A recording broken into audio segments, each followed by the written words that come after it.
신명기 6장 1절부터 3절까지 같이 한 목소리로 읽겠습니다. 이는 곧 너희의 하나님 여호와께서 너희에게 가르치라고 명하신 명령과 규례와 법도라. 너희가 건너가서 차지할 땅에서 행할 것이니 곧 너와 내 아들과 내 손자들이 평생에 내 하나님 여호와를 경외하며 내가 너희에게 명한 그 모든 규례와 명령을 지키게 하기 위한 것이며 또 내 나를 장구하게 하기 위한 것이라. 이스라엘아 듣고 삼가 그것을 행하라. 그리하면 내가 복을 받고 내 조상들의 하나님 여호와께서 내게 허락하신 같이 젖과 꿀이 흐르는 땅에서 내가 크게 번성하리라. 아멘. 이스라엘 백성은 하루아침에 애굽의 노예라는 신분에서 하나님의 백성이라고 하는 신분으로 큰 변화를 누리게 되었습니다. 신분이 바뀌었으면 당연히 바뀐 신분에 맞게 살아야 하는 것이 옳은 겁니다. 자녀인데 여전히 노예로 살아갈 수 없는 것이죠. 주인인데 종으로 살 수도 없는 것이고, 또한 학생인데 학생이 아닌 신분으로 살아갈 수는 없겠죠. 하지만 문제는 그 변화된 신분에 합당한 삶이라는 것이 결코 하루아침에 되는 것은 아니더라는 것입니다. 변화된 하나님의 자녀, 하나님의 백성답게 살기 위해서는 무엇보다도 하나님께서 주신 명령과 규례와 법도를 마음에 새기고 모든 백성이 하나님의 율법에 근거한 사회를 가꾸어 나아가야 했습니다. 또한 자손들에게 율법을 전수함으로 하나님의 백성으로서의 국가적인 정체성을 보존해 나가야 할 사명도 그들에게 있었습니다. 그러니까 하나님의 백성의 신분을 가지게 된다는 것이 단지 노예 생활에서 해방을 받았으니 그것으로 이제 자기 멋대로 살아도 되는 것은 아니었던 겁니다. 어쩌면 노예 생활의 때보다 하나님의 백성으로서 감당해야 할 더 다양한 의무와 책임과 사명이 주어지게 되었던 겁니다. 명령이란 하나님의 백성답게 사는 것이 선택사항이 아니라 의무라는 뜻입니다. 노예 생활에서 풀려났으니까 이제 자기들끼리 마음대로 규칙이나 법을 만들어서 거기에 따라 살아가는 게 아니라는 것이죠. 그들을 노예 생활로부터 건져주신 하나님의 뜻을 따라 살아야 하는 것입니다. 규례라는 단어는 문서의 형식을 갖춘 법을 의미합니다. 법도라는 단어는 재판하다, 심판하다라는 의미에서 나온 것으로 율법이 모든 상황에서 심판의 근거가 됨을 의미합니다.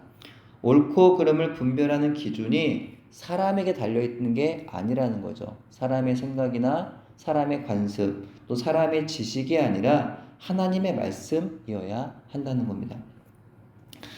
가나안 땅에서 어떻게 땅을 경작해야 하는지, 이방 나라들과의 전쟁을 치르기 위하여 어떤 훈련을 받고 어떠한 전술을 펼쳐야 하는지, 그 모든 일상의 문제들보다 더 중요한 것이 바로 어떻게 하면 하나님을 바르게 섬길 수가 있는지, 어떻게 하면 하나님 말씀 안에서 살아갈 수가 있는 것인지, 그게 가장 더 중요한 문제였다는 거죠.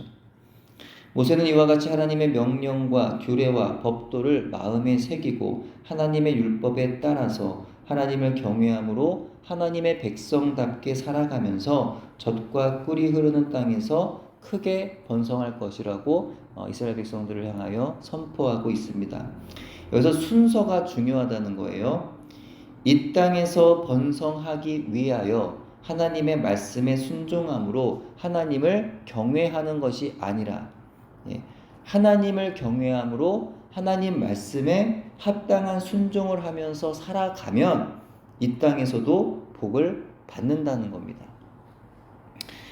사실 우리가 때로는 기복주의라고 하여서 하나님께서 세상에서의 만족과 유익을 위해서 구하는 것에 대하여 우리 하나님께 세상에서의 만족과 유익을 위해 구하는 것에 대해서 부정적으로 생각하곤 하지만, 또 하나님께서 주시는 복은 세상의 복은 아니라 하늘의 복이라고 또 때로는 생각하기도 하지만, 그러나 하나님 말씀에 합당한 삶을 살아가며 하나님을 경외하는 하나님의 백성에게는 하나님께서 언제나 함께 하시는 복이 임한다는 겁니다.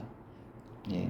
따라 영적인 복과 함께 물질의 복도 주어진다는 거예요. 여기서 중요한 것은 다시 말씀드리지만 그 순서가 올바라야 한다는 거죠. 예.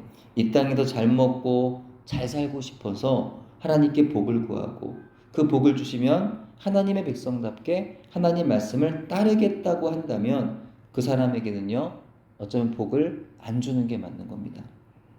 하나님의 백성으로서 언제나 하나님을 기쁘시게 하기 원하는 마음으로 하나님 말씀에 순종하는 사람에게 하나님은 모든 좋은 것들을 주셔서 하나님의 영광을 위하여 더 많은 일을 할 수 있도록 인도하여 주시는 겁니다.